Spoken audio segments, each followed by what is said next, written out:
Moin zu meinem neuen Video. Hier geht es um die Baureihe 212 von Märklin, das ist die Nummer 3347. Die erhält im Laufe des Videos einen Decoder und rote Schlusslichter, vorne sowie hinten. Ebenso möchte ich hier eine Innenraumbeleuchtung reinsetzen, das auch entsprechend dann schaltbar vom Decoder her. Ja, was brauchen wir dazu? Zum einen die Lok, zum anderen den Decoder.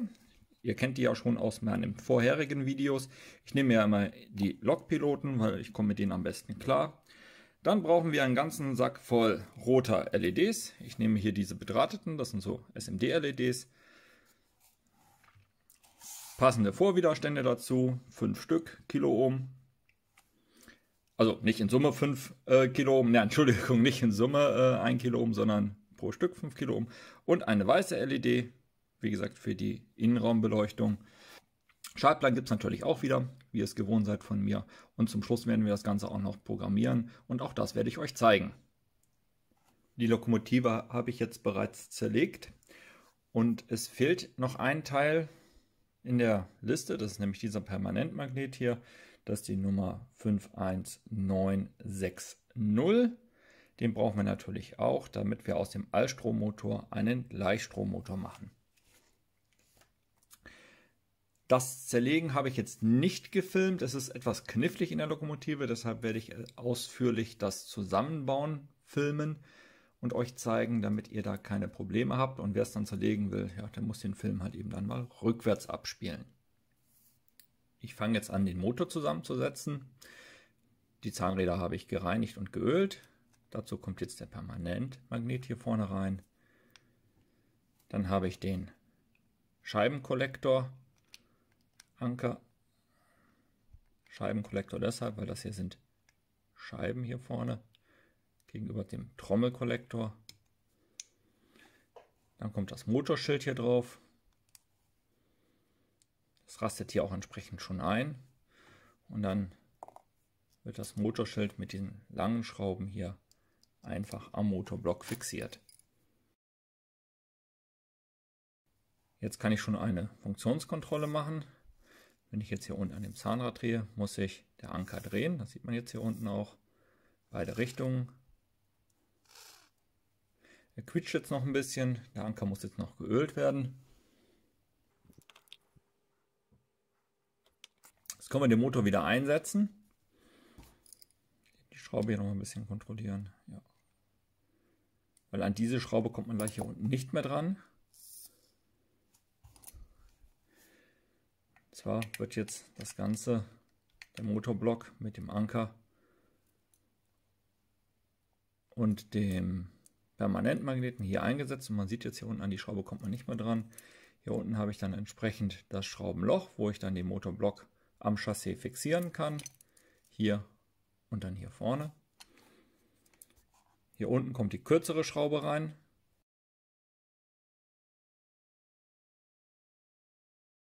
Hier oben haben wir dann die etwas längere Schraube. Und jetzt kommt das Fummeligste. Jetzt muss nämlich das Drehgestell von unten eingeführt werden und dann brauchen wir hier noch diese Zangenkupplung. Ich habe festgestellt, wenn man die waagerecht einbaut, also ich richte jetzt das hintere Zahnrad so raus, dass die genau hier so reinpasst, dann kann ich von unten das Drehgestell reinschieben. Na, jetzt brauche ich eine Pinzette.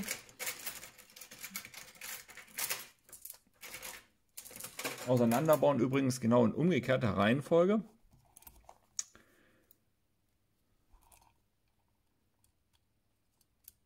So, den gerade, dann liegt er hier quasi so schön unten drin.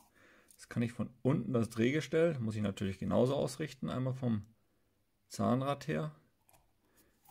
Die Kupplung greift ja jetzt gleich hier rein, die Kraftübertragung. Leicht anwinkeln und schon ist er drin. Das Ganze wird jetzt hier mit der Schraube fixiert. Und alles muss schön gangbar sein, also das Drehgestell muss ich drehen können. Kraftübertragung hier, die Kupplung sitzt sehr schön drin und Wenn ich jetzt hier unten die Räder nochmal drehe, dann sehen wir, habe ich die Kraftübertragung auch bis auf den Anker. Dreht sich jetzt hier im Hintergrund mit. Sollte alles schön leichtgängig sein, dann sind wir eigentlich mit dem Zusammenbau des Motors schon fertig. Was fehlt jetzt noch? Ja, die Verkleidung fehlt jetzt noch. Die wird einfach von hinten eingeklipst. Dafür habe ich hier hinten diese zwei Nasen. Da kommt sie dann eigentlich rein. Irgendwas stimmt jetzt hier nicht. Wahrscheinlich verkehrt rum reingesetzt. Ja, auch das passiert mir mal.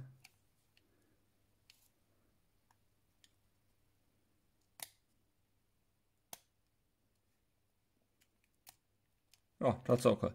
War verkehrt rum drin. So, jetzt sitzt sie sauber drin.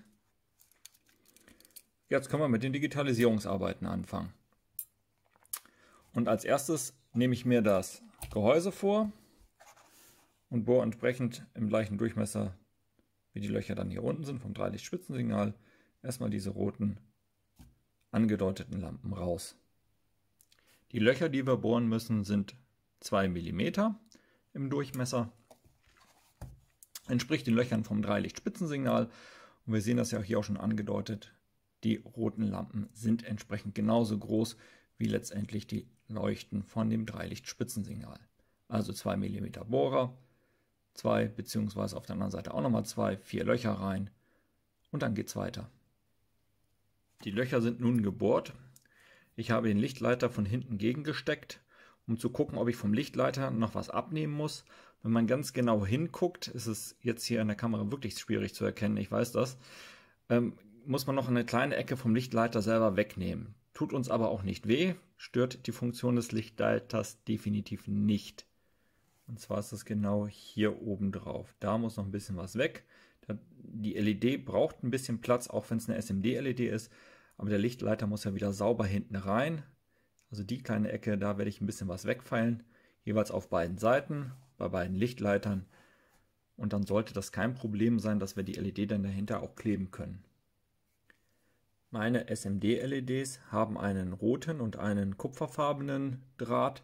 Der rote ist die Anode, der kupferfarbene ist die Kathode. Bevor ich die jetzt einklebe, habe ich die eben alle nochmal kontrolliert. Das heißt, die leuchten alle. Eingeklebt werden die roten LEDs jetzt natürlich von der anderen Seite. Ich zeige das jetzt aber mal von dieser Seite, weil das schöner mit der Kamera aussieht. Ich klebe die jetzt da hinten ein und führe die Drähte dann nach oben weg. Später machen wir aus den vorderen bzw. aus den hinteren zwei roten LEDs eine Reihenschaltung, aber dazu kommen wir dann gleich.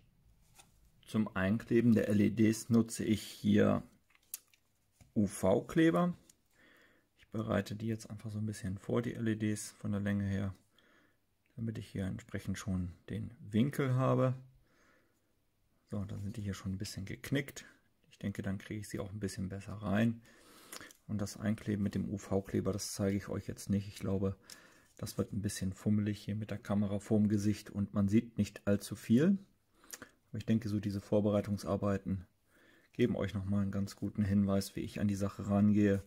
Bevor ich nun fortfahre und die Linse gieße, ebenfalls hier mit UV-Kleber, werde ich jede Position der roten LEDs einmal noch kontrollieren, weil jetzt würde man sie noch abbekommen, aber spätestens dann, wenn die LED in die Linse eingegossen ist, dann halt eben nicht mehr.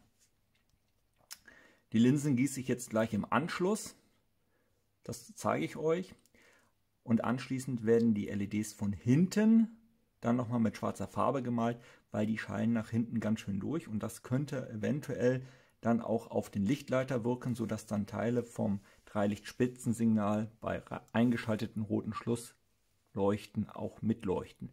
Diesen Effekt möchte ich vermeiden, also werden dann die Punkte hinten, wo wir die LEDs eingesetzt haben, einfach mit schwarzer Farbe oder mit schwarzem Lack überlackiert.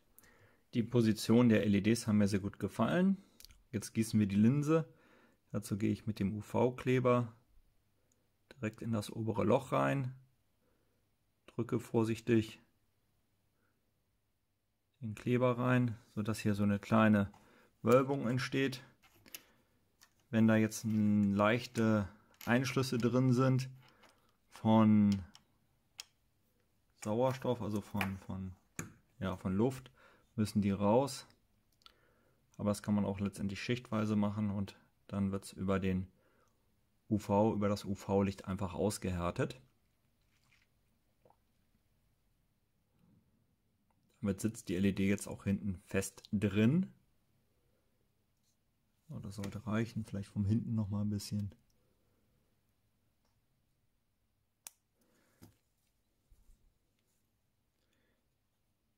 Ja, man kann es erkennen, der hat einen kleinen Trichter geworfen, aber da kann ich jetzt noch einen gleichen Tropfen draufsetzen. Machen wir erstmal mit der nächsten weiter. Schön, das können wir ja später auch noch einbauen. Ich setze auch unten am Rand immer ein bisschen an, damit ich halt eben die komplette Luft rausdrücke, der Luftblasen da drin. Das sieht natürlich nicht gerade sehr schön aus. So, jetzt habe ich eine kleine drin. Ne, eben nicht, das ist die LED selber. Einmal aushärten wieder. Und dann werden die ausgehärteten Lichtleiter, die wir uns, oder Linsen, die wir uns gegossen haben, dann einfach von hinten mit Schwarz bemalt. Während der Lack trocknet, kümmern wir uns um den Schaltplan. Ich orientiere mich da immer an der Bedienungsanleitung des Dekoders. Ihr seht, wir haben einmal das Licht vorne, Licht hinten, AUX 1, AUX 2. Das wird dann entsprechend jeweils rot vorne, rot hinten. Und dann können wir den pinken noch nehmen, das ist dann AUX 3 für die Innenbeleuchtung. Zurück kommt das Ganze über blau. Rückleiter heißt auch hier habe ich quasi positives Potenzial drauf, also Plus. Entsprechend müssen wir die LEDs dann mit blau Anodenseite anschließen. Ich habe das hier schon mal vorgezeichnet. Die beiden roten, jeweils einer Seite, kommen in Reihe. Das heißt, ich gehe in diesem Fall mit meinem roten Draht auf die Anode, dann habe ich hier die Kathode. Dann kommt wieder die Anode, dann wieder die Kathode. Also das heißt, ich habe hier einmal den Übergang zwischen dem kupferfarbenen, goldfarbenen Draht und dem roten wieder. Gehe dann über meinen 1 Kiloohm Widerstand entsprechend dann auf AUX 1 oder AUX 2. Entsprechend dann vorne und hinten. Oben habe ich dann die Farbe Blau, abgekürzt mit BL. Das Ganze haben wir dann zweimal. Wobei dann hier unten dann entsprechend Violett für AUX 2 genommen wird, also VI, oder der grüne GN für AUX 1. Für die Innenbeleuchtung oder die Kabinenbeleuchtung sieht das etwas anders aus. Das heißt, da gehen wir wieder mit dem blauen weg, gehen dann direkt auf die LED, auf den Widerstand und dann entsprechend auf Pink. Das heißt, das wäre dann AUX 3. Ob der Widerstand, ebenfalls hier 1 Kiloohm, ob der Widerstand vor der LED oder nach der LED, wie in meinem Fall eingebaut wird, das ist egal. Der kann auch hier oben sitzen, da wo es euch am besten gefällt und wo er am besten hinkommt. So, bevor sich wieder einer beschwert, das sind LEDs. Der Motor, auch das können wir der Bedienungsanleitung entnehmen, wird entsprechend dann mit Grau und Orange angeschlossen. Und an die Schiene gehen wir dann mit Rot an den Mittelleiter und Schwarz an die Masse. Um zu überprüfen, ob wirklich deckend lackiert worden ist, könnt ihr das Gehäuse einfach gegen das Licht halten. Und wenn ihr keinen Durchbruch oder keinen Durchschimmer seht, dann habt ihr es, denke ich, vernünftig hinbekommen. Allmählich müsstet ihr meinen Kontrollwahn ein bisschen kennen. Hier der nächste Zwischenschritt. Die erste Seite ist soweit jetzt fertig. Ich habe den Widerstand zwischen die zwei LEDs gesetzt. Und ja, hier schon mal der erste Probelauf mit 17 Volt. Das ist das, was wir dann ungefähr auch aus dem Decoder kriegen. Die Helligkeit kann man auch im Decoder einstellen. Das heißt, die werden jetzt nicht so hell leuchten später, wie ihr es jetzt hier seht. Das heißt, die werde ich im Decoder definitiv dimmen. Schauen wir uns nun das fertige Gehäuse an. LED für die Innenraumbeleuchtung sitzt hier drin. Die Widerstände für die rote Schlussbeleuchtung habe ich jeweils hier und hier überhalb der Lichtleiter für das 3-Licht-Spitzensignal versteckt. Die Kabel sind sauber hier unterhalb des Fensters durchgeführt und ich habe sie immer halt mit Punkten von UV-Kleber fixiert, dass sie auch nicht runterkommen. Die roten sind hier schon gebündelt, die kommen später an diese blaue Leitung ran. Das ist ja quasi dieser Punkt hier oben, den ich habe. Das, was jetzt hier noch rumbaumelt, der Widerstand, ist der Vorwiderstand für die Innenbeleuchtung. Ja, hier oben haben wir dann die 2 Kabel für die Zugflussbeleuchtung, vorwärts, rückwärts. Jetzt können wir uns eigentlich darum kümmern, den Decoder einzubauen. Der kommt hier vorne rein, hier habe ich ja genug Platz, hier saß ja mal der Umschalter. Ich fixiere den wieder mit dem doppelseitigen Klebeband hier unten, damit er mir nicht abhaut beim Rumlöten. Und dann werden wir die ganzen Kabel sortieren und entsprechend der Bedienungsanleitung anlöten. Damit ich in der Lokomotive nicht allzu viele Kabel verbinden muss, habe ich hier unten das Drehgestell abmontiert, beziehungsweise da, wo der Schleifer sitzt. Da kann ich nämlich direkt das rote Kabel vom Decoder nämlich dran löten. Das heißt, das alte verschwindet jetzt. Und dann wird das rote Kabel vom Decoder durch das Chassis geführt. Ich ziehe das jetzt hier unten wieder durch. Dann kommt das hier durch das Loch. So ein bisschen lang, kann ich also noch ein bisschen kürzen.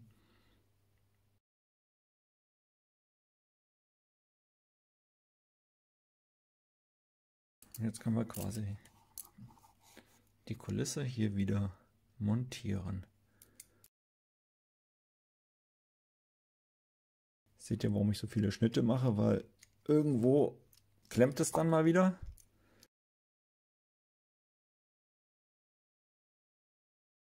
Hier haben wir den blauen, das ist quasi unser Sammelplus. Den werde ich hier vorne an die eine Lampe löten. Das wäre dann quasi meine Verteilung. Da muss ich natürlich ein blaues Kabel von hier hinten oder von hier vorne nach hier hinten legen. Und dann werden peu à peu die anderen Kabel angeschlossen. Wie gesagt, immer nach der Bedienungsanleitung. Also das Licht vorne wäre dann weiß, Licht hinten gelb und so weiter. Ich habe nun den Punkt erreicht, wo sich ein Test lohnt. Wie weit bin ich gekommen? Ich habe vorne das Licht angeschlossen, hinten das Licht, die beiden Strippen zum Motor, grau und orange, und den Decoder mit Strom versorgt, also rot zum Schleifer, das habt ihr ja eben gesehen, und hinten habe ich einen Massekontakt, einen Massepunkt gesetzt, wo ich das schwarze Kabel angelötet habe. Worauf es mir jetzt ein bisschen bei diesem Test ankommt ist, stimmt das mit dem Vorderlicht, Rücklicht, also Licht vorne, Licht hinten, läuft der Motor in die richtige Richtung. Wenn er das nicht tut, kann ich dann hier an diesen beiden Punkten noch mal tauschen. Vergisst man diesen Test, dann kann man das auf jeden Fall noch mal umprogrammieren. Aber das möchte ich nicht. Ich möchte gerne, dass die Lok, gerade wenn ich sie zum ersten Mal aufs Gleis setze, quasi mit einem gewissen Standard, mit dieser Standardbelegung auch auskommt und auch erstmal diese Standard-Grundfunktionalität hat. Erleichtert dann so mal ein bisschen, wenn man den Decoder mal zurücksetzen muss, dann stimmt auf jeden Fall schon mal Licht vorne, Licht hinten. Fahren tut sie schon mal, das ist gut. Sie fährt in die eine Richtung, sie fährt in die andere Richtung. Schauen wir mal nach, ob das mit dem Licht passt. Ich schalte mal das Licht ein. Licht vorne ist jetzt ein und ich befürchte, ja, sie fährt zurück. Andersrum genau das gleiche. Ja, das ist jetzt der Punkt, wo ich das jetzt noch mit den Strippen korrigieren kann, ohne jetzt großartig die Lok umzuprogrammieren. Schaut schon mal ganz gut aus, was die Lok tut. Ja, ich tausche die Strippen und schließe dann vom Gehäuse kommt die anderen Leitungen an. Und dann können wir uns mit dem Programmieren des Decoders beschäftigen. Die Lok können wir jetzt gleich zumachen. Nochmal der letzte Test, ob alles funktioniert. Licht vorne, Licht hinten. Kann man jetzt nicht sehen. Ich hole mal kurz einen Spiegel. So, Spiegel ist da. Man kann mich jetzt auch ein bisschen im Hintergrund sehen. Also Licht vorne, Licht hinten. Jetzt kann man das Licht ausschalten. Jetzt haben wir die Taste 1. Funktion 1, Funktion 2, dann haben wir die Rangiergeschwindigkeit, die kann ich jetzt natürlich nicht zeigen, Anfahrts- und Bremsverzögerung und einmal die Innenbeleuchtung. Und gerade bei dieser Innenbeleuchtung sieht witzigerweise auch ganz gut aus, obwohl nichts drin ist. Fällt mir noch ein, ich könnte auf die rechte Seite, wenn wir jetzt mal die lange Schnauze als vorne betrachten, könnte ich noch eine Figur setzen.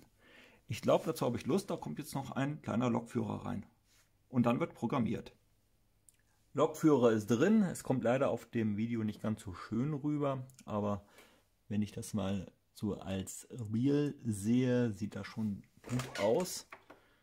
Man kann ihn auch gut erkennen, er guckt vorne auch schön raus. Ich drehe jetzt mal die Kamera. Geht schlecht. Ich denke, ich mache es als Aufnahme mal ganz zum Schluss rein. So, jetzt stellt sich die Kamera auch mal wieder nicht scharf. Ja, nächster Part, Programmieren. So, ich habe jetzt doch noch mal ein bisschen mit der Kamera gespielt. Also, man kann ihn gut erkennen. Ja, dann machen wir mit dem Programmieren weiter. Kommen wir jetzt nun zur Programmierung des Decoders. Ich möchte ja die Lichtfunktionen etwas anders programmieren, als sie vorgegeben sind. Fangen wir mit der ersten Lichtfunktion an. F0 ist ja das Dreilichtspitzensignal, ist jetzt vorne an. Bei Fahrtrichtung wechselnd entsprechend hinten. Das brauchen wir nicht zu ändern. Die Funktionstaste F1 wäre jetzt die Zugschlussbeleuchtung vorne. F2 wäre hinten. So könnte ich beide dann auch einschalten und die ist natürlich dann auch nicht mit der Fahrtrichtung wechselnd. Das heißt, hier programmiere ich die Funktion F1 so um, dass ich eine wechselnde Zugschlussbeleuchtung habe, entgegen der Fahrtrichtung natürlich zum Spitzensignal. F2 werde ich so umprogrammieren, dass beide Roten gleichzeitig an sind. Zudem gibt es dann noch die Taste F5. Wie gesagt, F3, F4 sind natürlich vorgegeben, das ist dann der Rangiergang. Anfahrts- und Bremsverzögerung, das lasse ich. F5 ist die Innenbeleuchtung. Da werden wir noch ein bisschen nachjustieren. Das gefällt mir nämlich so nicht, dass die einfach nur angeht. Da kommt eine Simulation einer Neonröhre rein. Auch wenn es vielleicht nicht ganz so realistisch ist, dass die Neonröhren drin hatten. Obwohl, das könnte ich mal googeln. Dann würde es nämlich wieder schon ganz gut passen. Das heißt, mit F5 würde man die Innenbeleuchtung anbekommen. Und mit F6 würde ich dann nochmal ein Gimmick draufsetzen, dass ich eine Führerstandsbeleuchtung habe, die immer nur dann an ist, wenn die Lokomotive auch steht. Die Lok hat sich jetzt bereits angemeldet über das M4-Format, beziehungsweise für Märklin gesprochen MFX-Format. Es ist ja ein Multiprotokoll-Decoder drin. Problem an der Stelle ist, dass ich quasi in dieses Funktionsmapping, in das ich rein muss, hier nicht wählen kann. Das heißt, ich muss die Lokomotive jetzt mal anders anmelden. Ich muss einmal das M4-Protokoll deaktivieren. Bei den Lokpiloten 5 schnappt man sich dann wieder die Bedienungsanleitung, geht einfach mal in die Registertabelle rein. Das ist bei mir in diesem Fall in der Version die Seite 82. Komme ich hier zur Protokollauswahl und hier kann ich dann entsprechend das M4-Protokoll auch ausschalten, deaktivieren. Standardmäßig ist die 15 drin, das gucken wir uns aber gleich an, wie das hier zusammengesetzt wird. Und ich gehe jetzt in den DCC-Programmiermodus rein und kann dann entsprechend das Bit 1 zurücksetzen. So, mal sehen, ob ich das alles ohne Schnitt hinbekomme. Ich gehe in die Einstellungen, das war schon falsch. Also wie gesagt, ich hätte vielleicht doch nicht den Mund so voll nehmen sollen. Also gehen wir in den DCC-Programmiermodus rein der Station. Das ist bei mir in dem Fall hier Setup 2. Und bin ich auch schon im Programmieren DCC drin. Ich möchte das Register 47 einmal auslesen. Also 47 eintragen und einmal auf Lesen klicken. So, jetzt steht hier die 15 drin. Das passt natürlich zu dem Default-Wert und hier unten hat man das schon sehr komfortabel. Hier unten sieht man nämlich die Bits und das Bit 0 wäre dann DCC-Protokoll aktiv. Das wäre dann dieses hier. Das Bit 1 M4-Protokoll aktiv. Das möchte ich ja jetzt nicht mehr haben. Den schalte ich aus. Oh, jetzt bin ich an die Kamera gekommen. Motorola-Protokoll, ja, brauche ich jetzt eigentlich auch nicht, weil ich fahre bei mir DCC und M4.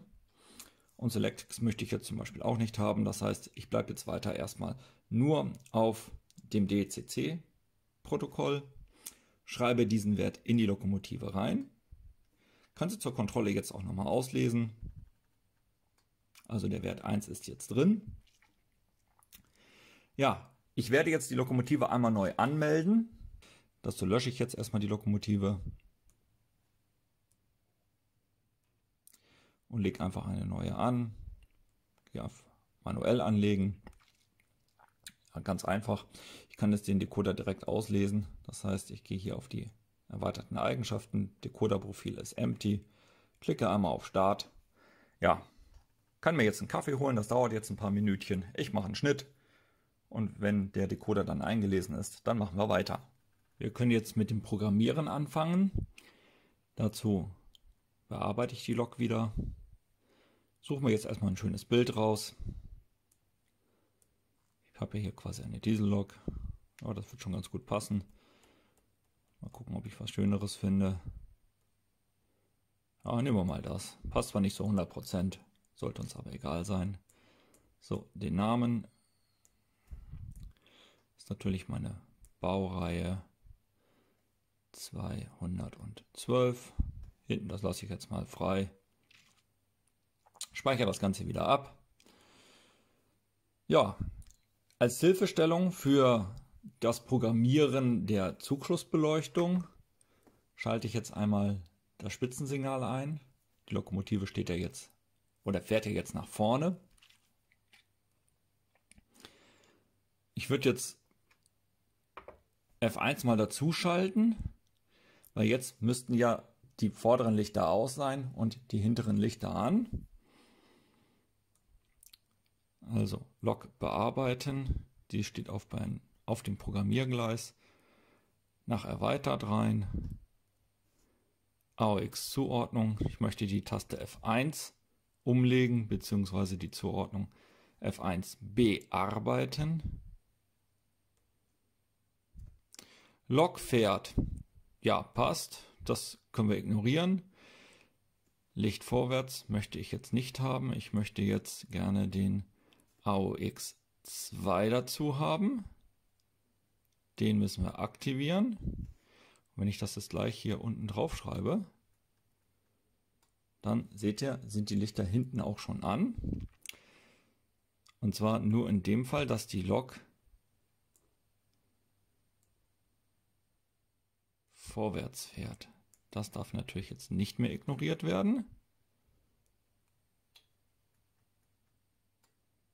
So, wenn ich jetzt umschalte, geht es hinten auf jeden Fall schon mal aus.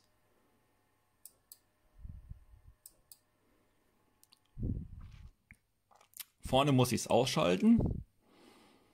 Das würde dann bedeuten, dass der AUX1 nicht mehr aktiv sein soll.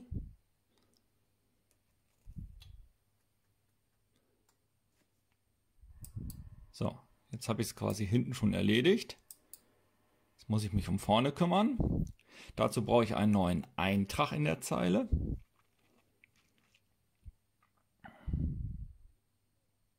Zurück zur Übersicht. Lok fährt vorwärts, F1, AUX2 wird geschaltet. Ich kann diesen hier bearbeiten, den Eintrag. Das wäre jetzt dann F2, AUX2. Müsste ich dann rausnehmen. Also, ich möchte diese Funktion F2 ignorieren, wie die steht. Ich möchte das Ganze wieder auf F1 haben. Ich möchte bei den Ausgängen den Zweier nicht aktiv haben. Ich möchte den Einser aktiv haben. Das können wir jetzt alle schon mal reinschreiben in die Lok. So, jetzt werden sie vorne an, aber sie bleiben noch an.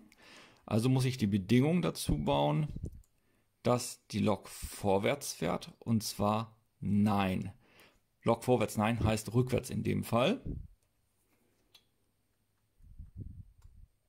Und jetzt sollte ich eigentlich das Wechselspiel haben. Und man sieht es ja schön auch im Spiegel hinten. Vorne weiß, hinten rot. Hinten weiß, vorne rot. Und über die Taste F1 kann ich jetzt die Zugschlussbeleuchtung ein- und ausschalten. Wie gesagt, mit dieser Logik ist so ein bisschen, da muss man sich so ein bisschen reinfummeln, dass man sagt, vorwärts fährt. Nein heißt dann rückwärts.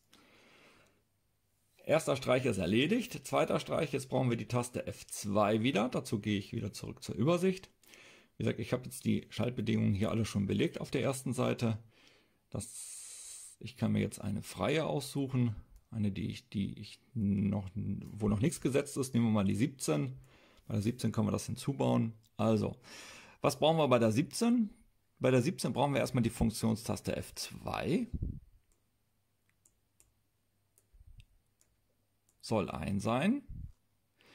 Dann möchte ich ganz gerne, dass AUX 1 aktiv ist. Und ich möchte ganz gerne, dass AUX 2 aktiv ist. So, warum hat er mir jetzt diese Schaltbedingung F2? Da genau, F2 passt. So. Schreiben wir das Ganze rein. Das kann ich zumachen. Müsste ich jetzt mit der Taste F2 beide Lampen anhaben. Ja, schaut gut aus. Also 1 ist dann entsprechend mit der Fahrtrichtung. Wenn ich 1 und 2 zusammenschalte, das ist eine Oder-Verknüpfung, sind beide an. Oder wenn ich dann entsprechend nur F2 drücke, habe ich die Beleuchtung an beiden Enden an. Zum Parken habe ich doch oft genug schon gesehen, dass beim Parken heutzutage die Züge mit jeweils an beiden Enden rot abgestellt werden. Ja, jetzt kümmern wir uns mal ein bisschen um die Innenbeleuchtung. Die war ja hier auf der Taste F5. Da habe ich mir vorgestellt, dass das jetzt so wirken soll wie eine Neonlampe. Gehe ich in die Ausgänge selber rein. Entschuldigung, das war mal wieder falsch. Gehe ich auf die nächste Seite, das ist dann die Seite 2. Hier kann ich dann die Funktion der einzelnen Ausgänge nochmal ändern. Und zwar bin ich da ja auf der AUX 3, wenn ich das richtig im Kopf habe. Möchte ich kein dimmbares Licht haben, sondern hier zum Beispiel die Simulation einer Neonröhre. Das finden wir hier unten. Nehmen wir mal das hier. Schreibe ich das mal rein in das System. Gucke jetzt einfach mal nach, was passiert. Oh, die war direkt an. Ach so, ja, ist auch klar. Helligkeit, Startabzeit hätte ich noch ändern müssen. Mein Fehler. Also die Zeit, wie lange die Neonröhre jetzt zum Anflackern braucht. Ja, das sieht schon besser aus. Wie gesagt, Startabzeit 0, die Neonröhre springt dann sofort an. Aus ist aus und an. Ja, das sieht auch schon wie eine Neonröhre aus, finde ich. Dauert mir noch ein bisschen zu lange. Das heißt, ich denke, ich kann hier mal mit einer Zahl von 35 arbeiten. Könnten, glaube ich, 3,5 Sekunden sein. Ja, das sieht schon vernünftig aus, finde ich. Also, dann wirkt das Ganze auch ein bisschen peppiger, wenn die Lok steht. Ihr schaltet die Innenbeleuchtung ein, dass das dann entsprechend auch ein bisschen flackert. Die F6 wollte ich damit belegen, dass die Innenbeleuchtung auch wieder angeht, aber nur dann, wenn die Lokomotive steht. Also das heißt, jetzt kann ich die Lokomotive fahren. Die Beleuchtung würde anbleiben. Aber jetzt hätte ich ganz gerne noch die Funktion, dass du mal Spielmodus, das heißt, oder Präsentationsmodus, Lok steht am Signal, Licht geht an, Lokführer will was nachschlagen, Signal wird grün, Lok fährt an, Licht geht aus. Wir wechseln wieder zurück in unsere Funktionstabelle. Da kann ich mir jetzt schon die Funktion F6 zunutze machen. Bei F6 wäre ja der Ausgang, wäre ja der Ausgang 4 aktiv. Den möchte ich nicht aktiv haben. Ich möchte zusätzlich den 3er aktiv haben. So, Lok fährt. Ja, im Endeffekt hier genau die gleiche Logik. Lok fährt ja. Das heißt, dann würde das Licht angehen, wenn die Lok fährt. Ich möchte es ja gerade umgekehrt haben. Also Lok fährt nein. Dann programmieren wir das Ganze jetzt rein in die Lokomotive. Jetzt sollte ich eigentlich auch den gewünschten Effekt haben. Das Licht geht an. Könnt jetzt noch das 3-Licht-Spitzensignal dazuschalten. Könnt jetzt noch vorne die Lampen dazuschalten. So, Lok fährt. Das heißt, wenn ich jetzt aufdrehe, geht das Licht aus. Und wenn die Lok dann wieder steht, schaltet der Lokführer seine Innenbeleuchtung ein. Solche kleinen Steuerungsgimmicks finde ich eigentlich total super, weil sie beleben die Szenerie, finde ich. Was ich jetzt noch bauen werde, ist, dass ich vorne und hinten jetzt dimmbare Lichter drin habe. Also nicht, dass die hier so knallhart so vorne angehen, sondern dass die langsam angehen. Ich finde es optisch ganz nett. Ja, ist nur eine kleine Spielerei. Gehen wir auf die Ausgänge zurück, auf die Seite Nummer 2. Und das wollen wir dann natürlich haben, einmal für das Licht vorwärts. Ist hier schon gewählt. Ein dimmbares Licht und nicht von dem dimmbaren Licht muss ich runter und ich hätte ganz gerne diese Zoom-Funktion. Ja, wo habt ihr mir die wieder versteckt hier? Dimmbares Licht ein- und ausschalten. Na, natürlich ist der zweite Eintrag. So, man sieht, das geht hier langsam vorne schon an. Ich schalte es nochmal um. Geht langsam aus. Langsam vorne an. Das mache ich jetzt für alle meine belegten Spitzensignale bzw. für die Zuflussbeleuchtung.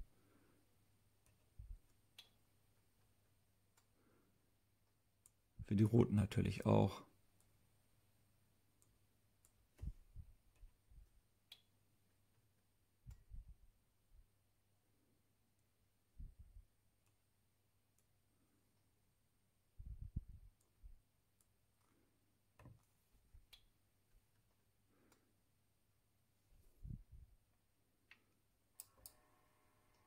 Jetzt habe ich einen weichen Übergang der Lampen.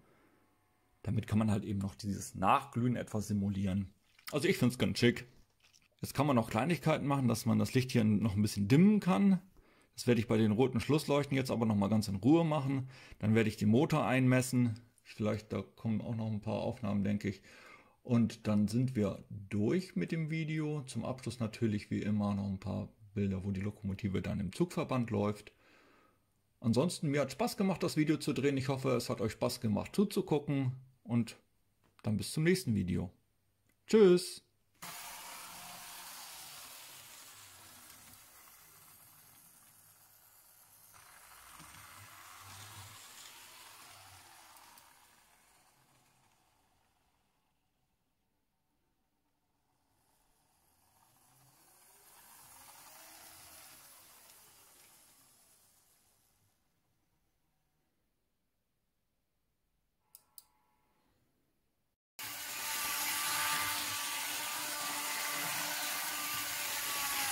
So, 220 Stundenkilometer ist ein bisschen zu schnell. 4 Sekunden braucht das Teil, um hier einmal rumzuflitzen. Jetzt mal ausgehend von der langsameren Richtung, das ist in dem Fall rückwärts, komme ich auf 177.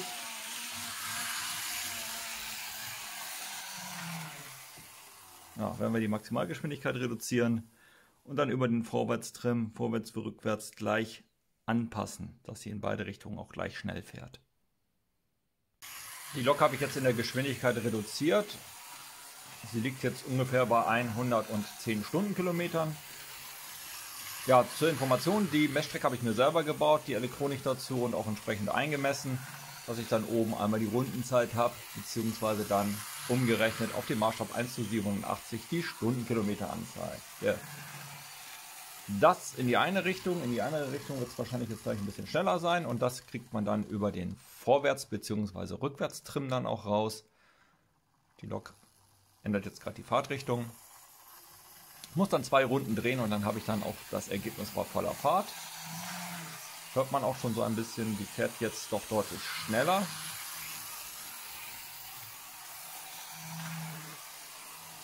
Und das Ergebnis wären jetzt an der Stelle 122 Stundenkilometer.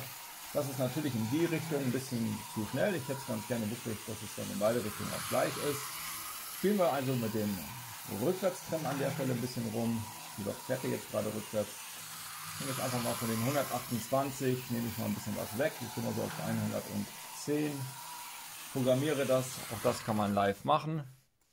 Oh, ich glaube, das war jetzt ein bisschen zu viel. Also, wie gesagt, einfach ein bisschen rumspielen und dann habt ihr schon die richtigen Parameter.